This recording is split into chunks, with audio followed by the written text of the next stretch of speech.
What's going on, everyone? Today we got a Honda Pioneer in the shop. Customer brought it in, it's not running right, it's been spitting and sputtering.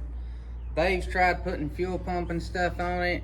So we're gonna go over one of the most common things that gets overlooked with most all machines. Alright, so we went through our regular procedure. We done a fuel pump test on it and the fuel pump is checking out.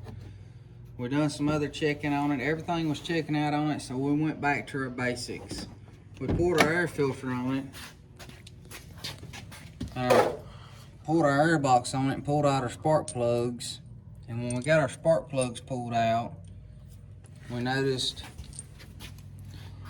as you can see, one of them is completely black. The other one's firing a little bit, so we replaced both our spark plugs and we moved on to our air filter. And our air filter, you can see here, it is completely caked over and everything. We replaced our air filter.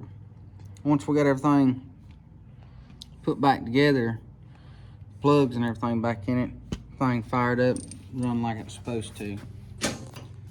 So if y'all find this video helpful and everything, don't forget to check us out. Subscribe to our channel, it really helps us out. And thanks for watching.